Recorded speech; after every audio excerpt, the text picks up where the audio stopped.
गुळाची गुळवणी आणि त्यामध्ये अलगद मिसळणारे हे दूध, मऊ लुसलुशीत पुरणपोळी आणि त्यावर तुपाची धार. हा आनंद स्वर्ग सुखापेक्षा वेगळा असूच शकत नाही, बरोबर ना? ही पोळी फक्त गव्हाच्या पिठाची आणि ऑर्गेनिक गुळापासून बनवली आहे बरं का. तुम्ही पहिल्यांदाच गव्हाच्या पिठाची पुरणपोळी करताय किंवा बऱ्याच वेळेला करून सुद्धा अशी पुरणपोळी जमली नसेल तर हा व्हिडिओ नक्की बघा. कारण इथं पुरणपोळीसाठी फक्त गव्हाच्या पिठाची कणिक कशी तयार करायची, पुरण कसं तयार करायचं, उंडा कसा भरायचा, पोळी कशी लाटायची आणि ही अशी टम्म पोळी फुगेपर्यंतची संपूर्ण कृती सविस्तररित्या भरपूर टिप्स सोबत शेअर केलेली आहे. पुरणपोळी तुम्ही बघू शकता, काठापर्यंत पुरण पसरलेलं आहे, अगदी मऊ लुसलुशीत आहे. कितीही दुमडली तरी त्याचा तुकडा पडत नाही, इतकी अप्रतिम झाली. पटकन रेसिपीला सुरुवात करूया. नमस्कार, युअर रेसिपी बुक मध्ये मी स्मिता तुम्हा सर्वांचे खूप खूप स्वागत करते. आज आपण होळी स्पेशल पुरणपोळी बनवतोय. खरं तर पुरणपोळी खूप वेगवेगळ्या पद्धतीने बनवता येते. म्हणजे डाळीमध्ये वेगवेगळे प्रकार आपण वापरू शकतो. तुरीची डाळ, हरभऱ्याची डाळ, अगदी मसूर डाळीची सुद्धा पुरणपोळी अप्रतिम लागते. आता या पुरणपोळी साखर आणि गूळ दोन्ही वापरून करता येतं. पण होळी म्हटलं की होळीला पुरणाचीच पोळी हवी, जी हरभऱ्याच्या डाळीपासून केली जाते. आज आपण पुरणपोळी बनवतोय. परफेक्ट प्रमाण आणि भरपूर टिप्स सोबत आजची रेसिपी तुमच्या सोबत शेअर करणार आहे. वेळ न घालवता पटकन सुरुवात करूया.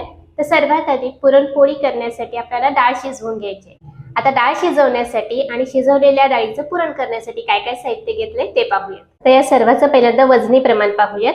तर इथं मी 1/2 किलो हरभऱ्याची डाळ 3 तास पाण्यामध्ये भिजवून घेतले. तर बघा, डाळ भिजवल्यानंतर ना अशी नखाने कट झाले पाहिजेत, इतकी भिजवलेली आहे. 1/2 किलो हरभऱ्याची डाळ आहे, तर त्यासाठी 1/2 किलो गुळाची पावडर घेतली आहे. गुळ पावडर वापरली आहे. गुळ पावडर नसेल तर साधा गुळ खिसून किंवा चिरून वापरला तरी पण चालेल. तर डाळ शिजवण्यासाठी आपल्याला लागेल 1/2 चमचा हळद, 2 चिमूट मीठ आणि 1 चमचा तेल.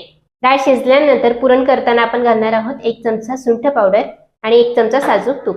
डाळ शिजवण्यासाठी पाणी. आता या सर्वांचं कपचं प्रमाण पाहूयात. 1/4 कप हरभऱ्याची डाळ, 1/4 कप गूळ आणि बाकीचं सर्व साहित्य आहे तेच. आता इथं हरभरा डाळ मी साधारण 3 तास भिजवून घेतले. तुमच्याकडे वेळ नसेल तर डाळ न भिजवता फक्त स्वच्छ धुवून घ्या आणि डायरेक्ट कुकरला लावली तरी पण चालणार आहे. फक्त इथं आपण डाळ भिजवून घेतली त्यामुळे कमी शिट्ट्यांमध्ये शिजते. डाळ जर भिजवलेली नसेल तर शिट्ट्या जास्त कराव्या लागतील. आता साहित्य काय काय घेतलं ते पाहिलेलं आहे. आपण डाळ शिजायला घालूयात. तर त्यासाठी इथे गॅसवर कुकर ठेवायचा आहे आणि यामध्ये आपल्याला घालायचंय पाणी. तर 1/4 कप आपण हरभऱ्याची डाळ घेतली होती.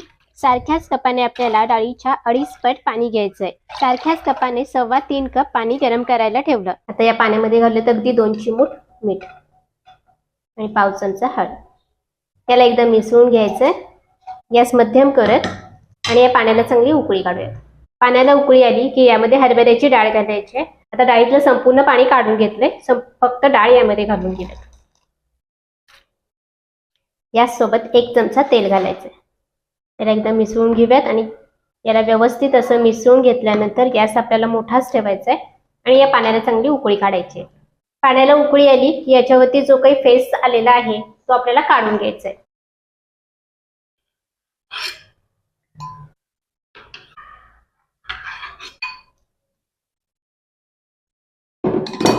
फेस काढून घेतल्यानंतर याला एकदम मिसळून घेऊयात. वर झाकण लावूयात. आता गॅस मध्यम ठेवूयात आणि मध्यम आचेवरती याला 3 शिट्ट्या करून घ्यायच्या. छोटा कुकर आहे, डाळ भिजवलेली आहे त्यामुळे 3 शिट्ट्यांमध्ये व्यवस्थित शिजते. पण जर आता तुम्ही डाळ न भिजवता शिजवणार असाल तर सेम प्रोसेस याच पद्धतीने करा, फक्त शिट्ट्या जास्त कराव्या लागतात. त्याला पहिली शिट्टी मोठ्या गॅसवर करायची आणि नंतरच्या 3 शिट्ट्या किंवा 4 शिट्ट्या मध्यम आचेवरती करून घ्या. या पद्धतीने डाळ शिजवून घ्या, अगदी परफेक्ट शिजली जाते. तर आता कुकरच्या शिट्ट्या होत आहेत तोवर आपण पुरणपोळीसाठीची कणिक मळून घेऊया. त्यासाठी काय काय साहित्य घेतले ते पाहूयात. 1/4 कप आपण डाळ घेतले, त्याच्या दुप्पट प्रमाणात म्हणजे 2.5 कप गव्हाचं पीठ घेतलेलं आहे. यासोबत लागेल चवीनुसार मीठ, अर्धा चमचा हळद. आमच्याकडे पुरणपोळीत हळद घालतात त्यामुळे मी हळद वापरली. तुम्हाला नसेल घालायची स्किप केली तरी पण चालेल. आणि पीठ मळण्यासाठी लागेल तेल आणि पाणी. तर इथं मी घेताना 2.5 कप गव्हाचंच पीठ घेतलंय. आता पहिल्यांदा जर पुरणपोळी करत असाल, फाटेल असं जर भीती वाटत असेल, खरं तर इथं सांगितलेल्या टिप्स वापरल्यात ना तर गव्हाच्या पिठाच्या पुरणपोळ्या सुद्धा फाटणार नाही. पण तरीही भीती वाटत असेल तर तुम्ही निम्मा मैदा आणि निम्म्या प्रमाणामध्ये गव्हाचं पीठ वापरू शकता. तर आता हे पीठ मळून घेऊयात. तर सर्वात आधी यामध्ये घालूयात मीठ, अगदी थोडीशी हळद आणि सगळं पहिल्यांदा मिसळून घेऊयात. आता यामध्ये थोडं थोडं पाणी घालूयात आणि पीठ मळून घेऊयात.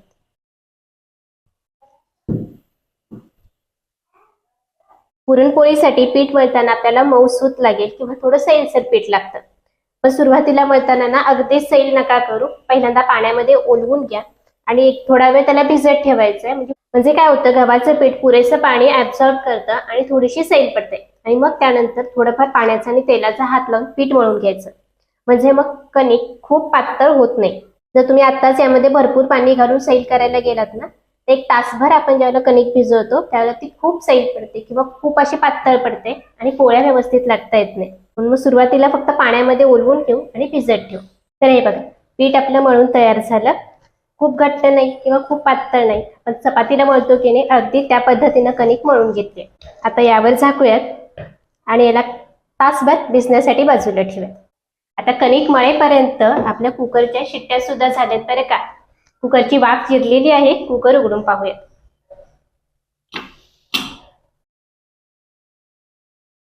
तर हे बघा, एकदम परफेक्ट अशी डाळ आपली शिजलेली आहे. मी तुम्हाला यातली एक डाळ सुद्धा दाखवते. हे पहा, अगदी परफेक्ट शिजलेली आहे आणि पुरेसं येळवणं सुद्धा आपलं आहे. आता डाळ व्यवस्थित शिजली. आता याची डाळ वेगळी करूयात आणि येळवण्याचं पाणी वेगळं करू. इथं मी खाली एक बाउल ठेवलाय आणि त्यावरतीच पुरणाची साळण ठेवलेली आहे. यामध्ये ही डाळ ओतून घेऊ. तर आता या डाळीतलं संपूर्ण पाणी निथळून घेऊयात. हे खाली आपलं येळवण्याचं पाणी तयार झालं. डाळीतलं संपूर्ण पाणी निथळून गेल्यानंतरच आपल्याला ही डाळ पुरणासाठी वापरायची. डाळीतलं संपूर्ण पाणी निथळलं. आता त्याच कुकरमध्ये ही डाळ काढून घेऊ. आता यामध्ये घालूयात गूळ. गॅस मध्यम ठेवायचा आहे आणि हे सगळं छान एकजीव करून घ्यायचं. आता हे पुरण शिजवून घेत असताना सुरुवातीला यातला गूळ विरघळेल आणि हे मिश्रण सगळं सैल पडेल. तर आपल्याला सतत याला असंच हलवत राहायचंय आणि मिश्रणाचं एकत्र गोळा होत नाही किंवा हे थोडंसं घट्ट होत नाही तोपर्यंत याला आपल्याला परतून घ्यायचंय. आता पुरण परफेक्ट झालंय कसं ओळखायचं हे सुद्धा पुढे मी सांगणार आहे. तर हे बघा, गूळ पूर्ण विरघळलाय त्यामुळे मिश्रण सैल पडलंय. आता गॅस मध्यमच ठेवायचा आणि सतत हलवत आपल्याला याला थोडं घट्ट होईपर्यंत परतून घ्यायचंय. लक्षात घ्या, पुरण करत असताना आपल्याला तळातून सतत हलवत राहायचंय. याला असंच अजिबात सोडायचं नाही, नाहीतर मग काय होईल, खाली करपून जाईल. आता गॅस थोडासा मोठा केलात ना तरी पण चालेल. पुन्हा सतत हलवत राहाव्यात आणि एकत्र गोळा होईपर्यंत परतून घेऊ. तर इथं मी पुरणपोळीसाठी ऑर्गॅनिक गूळ वापरलाय, जो तुम्हाला काळपट दिसतोय. त्यामुळे पुरण सुद्धा अगदी काळपट दिसत असेल. पुरणाचा रंग तुम्ही कोणत्या प्रकारचा गूळ घेतलाय त्यावर अवलंबून आहे. तुम्ही जर केशरी किंवा पिवळा गूळ घेताय, पुरण सुद्धा त्याच रंगाचं तयार होईल. फक्त गूळ घेताना जेवढा सांगितलाय तेवढा मोजून व्यवस्थित घ्या.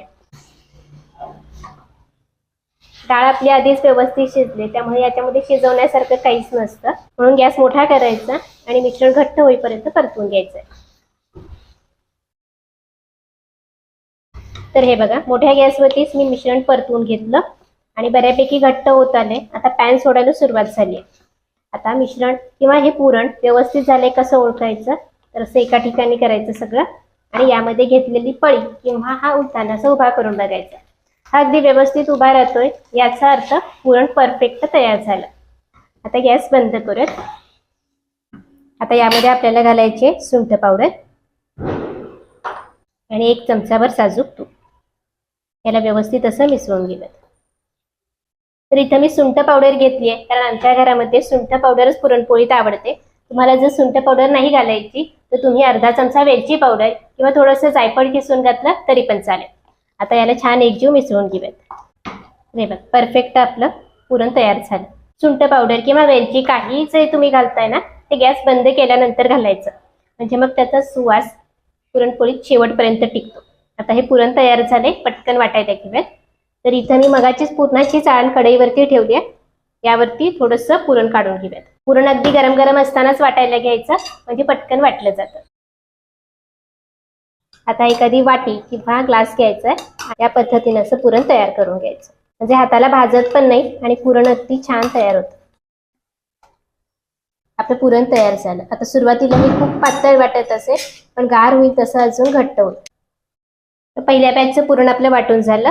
उरलेलं पुरण सुद्धा याच पद्धतीने वाटून घेऊयात. तर हे पहा, संपूर्ण पुरण मी वाटून घेतलेलं आहे आणि बऱ्यापैकी गार झालेलं आहे, त्यामुळे थोडंसं घट्ट होऊन आळून आलंय. पुरण पूर्णपणे गार झाल्यानंतरच त्याचे छोटे छोटे गोळे तयार करून घ्यायचे. पोळी तुम्हाला किती लहान किंवा मोठी हवी असेल त्यानुसार गोळे तयार करून घ्या. इथं आपली कणिक सुद्धा छान भिजली आहे बघा. तर ती लवचिकपणा याला आलाय, पण हे खूप घट्ट आहे आणि याला अजून आपण तेल लावलेलं नाही. आता काय करत याला असं पसरवून घ्यायचं आणि यावरती थोडंसं पाणी घालायचं आणि पाण्याच्या हाताने याला थोडंसं मऊ करून घ्या. हे आत्ताच तयार झालंय हे बघा. याच्या पोळ्या तुम्ही करू शकता आणि याला थोडंसं अजून लवचिक करत, म्हणजे हे अजून चांगलं होईल आणि पोळी अजिबात फाटणार नाही. साधारण 1-2 चमचे पाणी मी घेतले आणि पीठ मळून घेऊ.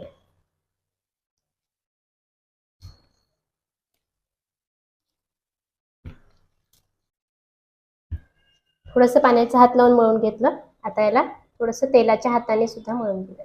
साधारण 1 ते 1.5 चमचा तेल घेतले. याला व्यवस्थित असं मळून घेऊ.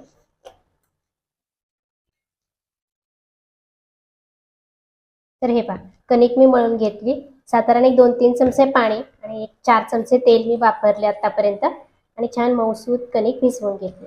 कणिक थोडीशी मऊ करून घेतली. एका बाउलमध्ये मी काढून ठेवली आहे आणि 5 मिनिटं बाजूला ठेवत. फार जास्त वेळ भिजवायची गरज नाही. 5 ते 10 मिनिटांनंतर कणिक अजून छान सैल पडलेली आहे तेलामुळे. आता याचे गोळे तयार करून घेऊयात. पोळी तुम्हाला किती लहान किंवा मोठी लाटायची त्यानुसार उंडा तयार करून घ्या. गोळा तयार करत असताना एकसारखा करून घ्यायचा. कणकेचा आणि पुरणाचा एक उंडा आपण तयार करून घेतला. इकडे मी गॅसवरती तवा गरम करत ठेवलाय.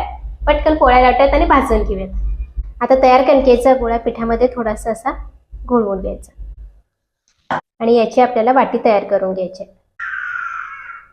कडेनं असं प्रेस करत पातळ करून घ्यायचंय.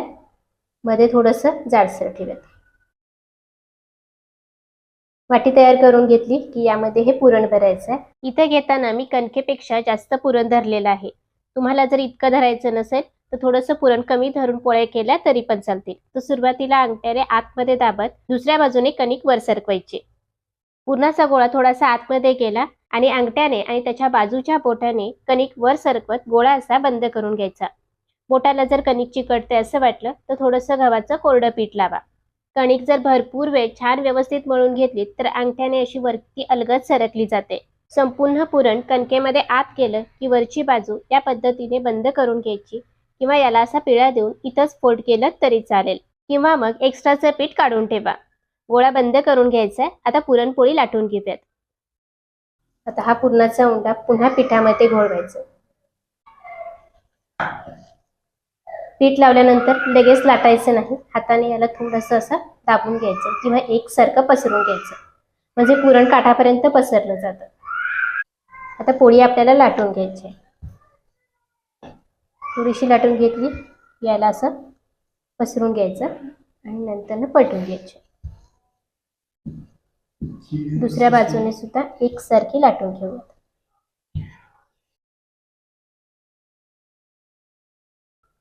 तर इथं पोळी लाटून घेतली आणि काठापर्यंत सारण एकसारखं पसरलेलं आहे. तुम्ही बघू शकता. तवा आपला चांगला गरम झालाय. आता पहिलीच पोळी भाजतोय त्यामुळे थोडंसं तेल सोडून घेऊयात. तवा चांगला गरम झाला. आता पोळी आपल्याला अशी उचलून घ्यायची की यावरती आपल्याला ही पोळी घालून घ्यायची. गॅस मध्यम किंवा मोठा ठेवायचा आहे आणि पोळी एका बाजूने व्यवस्थित अशी भाजून घ्यायची. तर इथे तुम्ही बघू शकता पोळीला हलकेसे बबल्स यायला सुरुवात झाली. आता पोळी आपल्याला पलटून घ्यायची. तर हातानेच पलटून घ्यायची. पोळी पलटून घेतली की वरच्या बाजूने याला पुन्हा तेल लावून घेऊयात. पोळीला तेल लावून झालं की पोळी पलटून घ्यायची आणि दुसऱ्या बाजूने सुद्धा याला तेल लावायचं. आणि तुम्ही बघू शकता पोळी काय छान फुगलेली आहे, टम्म झालेली आहे. आता याला पलटून घेऊयात. पुरणपोळी मोठ्या गॅसवर भाजायची आणि जास्त उलटपलट करायची नाही. पोळी दोन्ही बाजूने भाजून झाली. पोळी घडी करूयात आणि तव्यातून काढून घेऊयात. पहिली पोळी भाजून झाली. आता एका प्लेटमध्ये काढून घेऊयात. प्लेटमध्ये काढताना हे बघा मी खाली जाळी ठेवली आहे, म्हणजे पोळी गरम असते त्यामुळे खालची वाफ निघून जाते आणि खालच्या पोळीला पाणी सुटत नाही. याच पद्धतीने बाकीच्या पोळ्या सुद्धा करून घेऊयात. कणकेचा गोळा घ्यायचा आहे.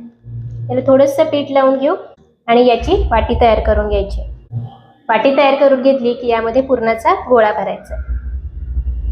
आता कणकेपेक्षा जास्त पुरण मी धरलेलं आहे. तुम्हाला जर पहिल्यांदा करत असेल ना, जेवढी कणिक तेवढंच पुरण धरलं तरी पण चालेल. आता सगळ्यात महत्त्वाची गोष्ट म्हणजे पुरण आपलं ज्या कन्सिस्टन्सीचं आहे, म्हणजे जितकं पातळ किंवा घट्ट आहे, कणिक सुद्धा अगदी त्याच पद्धतीनं मळलेली असावी, म्हणजे पोळ्या अजिबात फाटत नाहीत. इथं आपण कणिक सुद्धा मऊसूत मळली आहे आणि पुरण सुद्धा मऊसूतच केलंय. पोळ्या सुद्धा मऊसूतच होतात बरं का. इथं सांगितलेल्या सगळ्या टिप्स मात्र नक्की वापरा. तर हे बघा, आणखीन एक उंडा आपला भरून तयार झाला. आता याला पण लाटून घेऊयात. गोळा ज्यावेळेला आपण पिठामध्ये घोळवून घेतो ना, लगेच लाटायला सुरुवात नाही करायची बरं का. हातानेच थोडंसं असं दाबून घ्यायचं आणि गोळा सपाट करून घ्यायचं. यामुळे काय होतं की पुरण अगदी काठापर्यंत पसरलं जातं आणि पोळी व्यवस्थित लाटता येते. तर आता पोळी लाटून घेऊयात. पोळी लाटत असताना एकाच बाजूने नाही लाटायची, दोन्ही बाजूने लाटून घ्यायची. म्हणजे काय होतं, पुरणाचा खालचा आणि वरचा दोन्ही पापुत्रे एकसारखे पातळ तयार होतात. तर इथं आपली पोळी लाटून तयार झाली. आता हिला भाजून घेऊयात. आता पोळी तव्यावर भाजत असताना तवा आपला चांगला गरम झालेला असावा आणि गॅस मोठा असावा. यावरती पोळी घालून घ्यायची. गॅस मोठा ठेवूनच पोळी भाजून घ्यायची. लक्षात घ्या, पोळी अगदी मऊ लुसलुशीत असायला हवी, तर त्यासाठी गॅस मोठा ठेवूनच भाजून घ्यायची. गॅस एकदम कमी ठेवून भाजून घेतल्यात ना, तर पोळीचं वरचं आवरण खूप वेळ सावकाश भाजत राहतं आणि ते वातट होतं किंवा खूप कडक होतं. त्यामुळे गॅस मोठा ठेवूनच भाजून घ्यायचंय. आता पोळीवरती हलकेसे बबल्स यायला लागले की पोळी आपल्याला हातानेच अशी पलटून घ्यायची. गॅस मोठाच ठेवायचा आहे आणि याला वरच्या बाजूने तेल लावून घ्यायचं. पोळी भाजताना ना शक्यतो तेलच लावा, म्हणजे पोळ्या छान मऊ लुसलुशीत होतात. जर तूप लावून पोळी भाजली ना, तर पोळ्या कडक होतात. त्यामुळे पोळी भाजताना हवं तर थोडंसं कमी तेल लावा, पण तेल लावून भाजून घ्या. आणि पोळ्या खाताना वरून तूप घातलं तरी चालेल, तेव्हा तुपासोबतच पुरणपोळी छान लागते. तर हे बघ, काय सुरेख पुरणपोळी आपली फुगलेली आहे. आता हिला पलटून घेऊया आणि दुसऱ्या बाजूने सुद्धा तेल लावून घेऊ. खालची बाजू सुद्धा भाजून झाली. काय सुरेख पोळी आपली फुगली आहे बघा, अगदी फुटबॉल सारखी टम फुगली की नाही. आता याला तव्यातून काढून घेऊया. पुरणपोळी तव्यात जास्त वेळ भाजायची नाही. एक बाजू एकदाच भाजायची, दुसरी बाजू दोनदा भाजायची आणि लगेच तव्यातून काढून घ्यायची. मस्त गरमागरम अशी पुरणपोळी आपली तयार झाली. याच पद्धतीने मी बाकीच्या पोळ्या सुद्धा करून घेणार आहे. तुम्ही मात्र जाण्याआधी चॅनलला सबस्क्राईब करायला आणि व्हिडिओ आवडल्यास व्हिडिओला लाईक करायला अजिबात विसरू नका. पुन्हा भेटूयात अशाच एका छानशा रेसिपी सोबत. तोवर धन्यवाद.